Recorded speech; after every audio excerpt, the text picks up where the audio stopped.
Welcome to lesson 4 of calculus. In this video, I'm going to be talking about functions and logarithms, and specifically logarithmic functions. You may notice that we skipped over section 1.4 in the textbook, the parametric equations. And that is because that's actually a BC calculus topic, not an AB one. And so we don't need to talk about those, so we're skipping section 1.4 and jumping to section 1.5 in your textbook if you want to reference notes in there. So to get us started with logarithmic functions, we're going to start with a definition. So a logarithmic function or logarithmic functions are inverses of exponential functions, and I'm going to show just an example of what that looks like. Okay, so whenever I've got an inverse function, that means that my graph is going to be symmetric to the line y equals x. So let's start. I said that logarithmic functions are inverses of exponential functions. So I'm going to be looking at the graph of y equals log base a to the x, along with the graph of y equals a to the x. So they should be symmetric to the y equals x line. So last time we talked about the function y equals a to the x and what that looked like. And we determined that it always went through the point 0, 1. And it's exponentially increasing.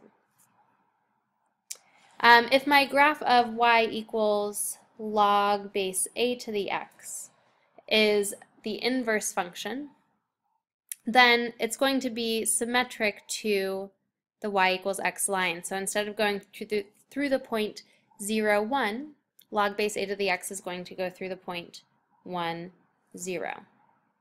And so this graph will look something like this, symmetric to the line y equals a to the x. Another way to remember inverse functions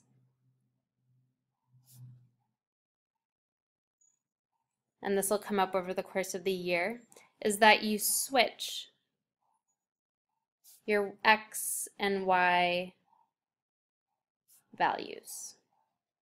So you'll notice that even with just this one point, my x and my y values have switched. So I went from 0, 1 to 1, 0. Okay? So we're going to talk a little bit about some special logarithms. And I just want to apologize for this Prezi. Unfortunately, my equation editor wasn't working. So after I wrote these two equations, none of them, the other ones, would not upload. So we're actually going to be dealing a lot with some pen and paper notes today. Okay, so let's have a screen to match that. So we're going to look at some special logarithms, and by special I mean that these are the ones that you're going to find on your calculator. So when we have, we'll start with this one, log base 10 to the x. So just to clarify, this inverse function would be 10 to the x is equal to y. So base 10 means that the base of my exponent is that it's the inverse of the base of my exponent. Okay.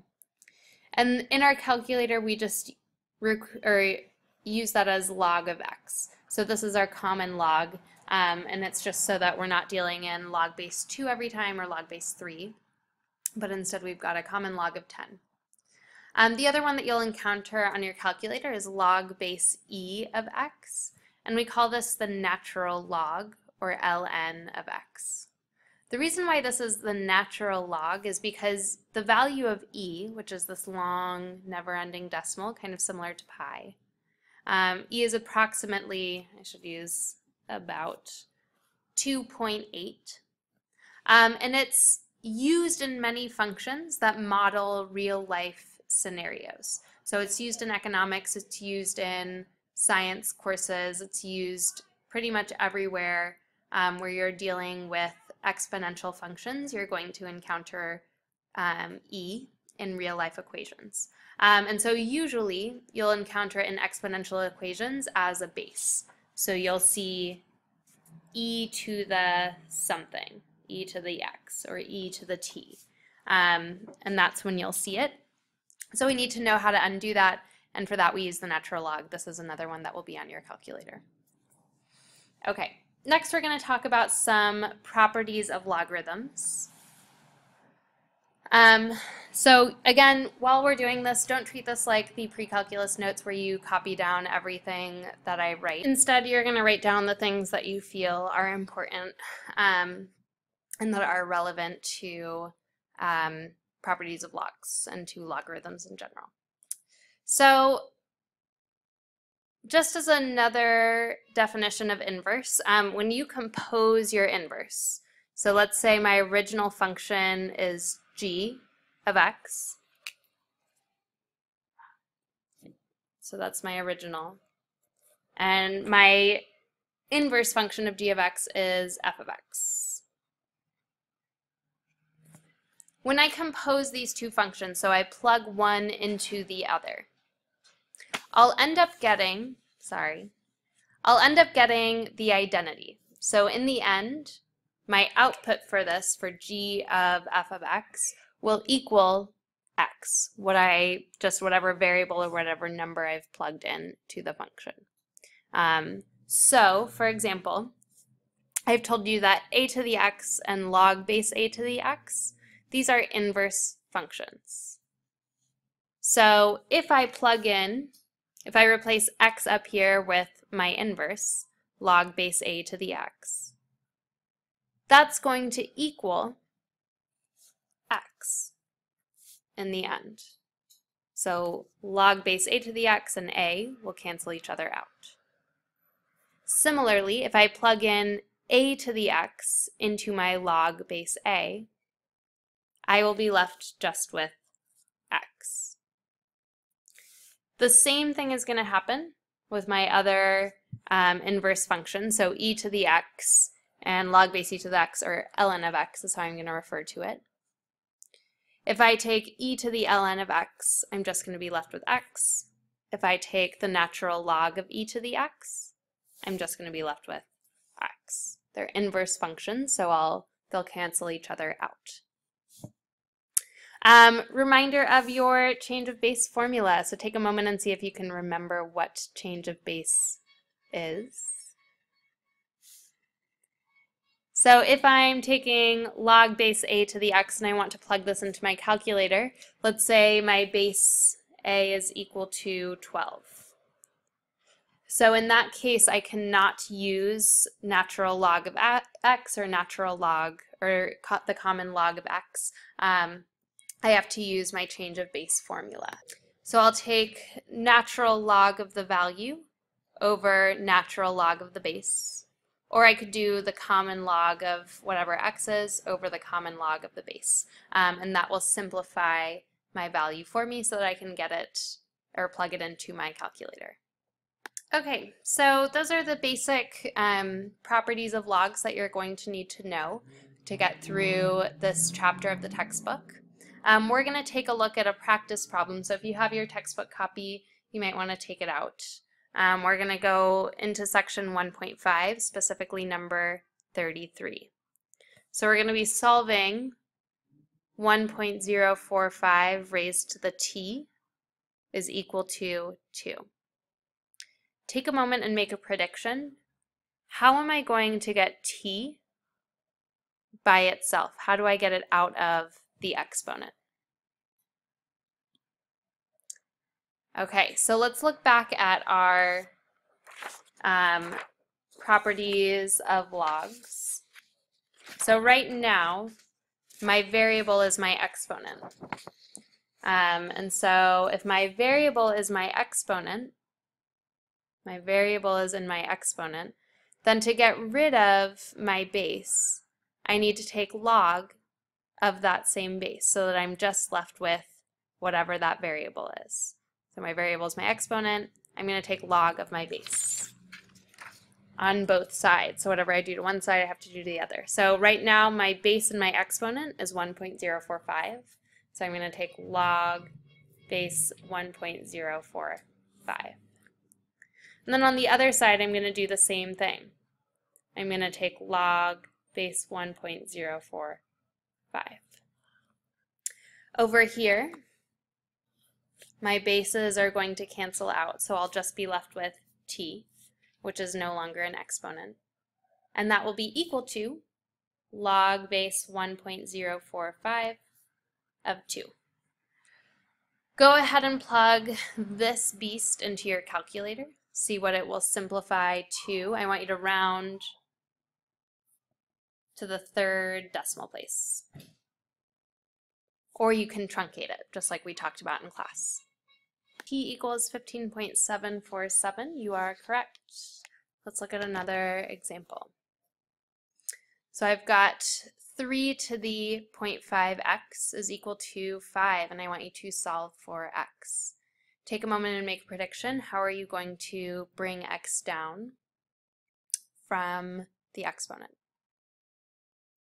If you answered take log base 3 of both sides, you are correct. I would like you to make another prediction. When you take log base 3 of 3 to the 0.5x, what are you going to be left with on this side? Make a prediction. Great. Your answer should be 0.5x. So just to clarify, this log base 3 only cancels out my 3. So for example, if I had a to the x, or a to the, let's add a variable in that, tx, and I take log base a, that's going to cancel out my base, but I'm going to be left with whatever is up in my exponent. I'm going to be left with the exponent, tx. Okay? So I'm going to be left with whatever this exponent is up here. So 0.5x is equal to log base 3 of 5. And then I'm just solving for x, so I'm going to divide by 0.5, divide by 0.5. Go ahead and plug this beast into your calculator. Use your change of base. There's either 2.929 or 2.930. Okay, you're going to now take a minute on your own and you're going to solve this out. Solve for x. If you've got 4 to the 5x equals 10, what will x equal? Okay, last problem we're going to go over today with logarithms and logarithmic equations. Second to last problem. So this one is more of an exponential equation problem, and then we'll look at how logs can be applied to this type of problem. But let's say I ask you to determine how much time is required for an investment to double if interest is earned at a rate of 6.25% compounded continuously. So last time we learned a formula for interest, but that was when I was given a compounding rate that I could represent in years. If I'm continuously compounding my interest, it's going to look a little bit different. So the first interest equation that I learned was A is equal to P times 1 plus R over N to the NT. Sorry, you couldn't see that there. But for this problem, I can't actually use that original formula because N is not being compounded in a number that I can represent in years. So instead, I'm going to use a different formula. And this is where the E value will come into this real life modeling. So when my interest is being compounded continuously, I'm going to use the formula A equals P times E to the RT, where P still represents the initial investment amount. Okay, so let's look back up at that original question. So I want to determine how much time is required for an investment to double. So we went over this last time. If my investment is doubling, then I'm going to take P, and my amount that I want in the end is going to be 2 times P. So P is my initial investment, and I want to know how long it's going to take to get to 2P. But instead of using this formula, I'm going to use this one. So if A equals 2p, let's substitute that in. So I've got 2p is equal to p times e to the rt.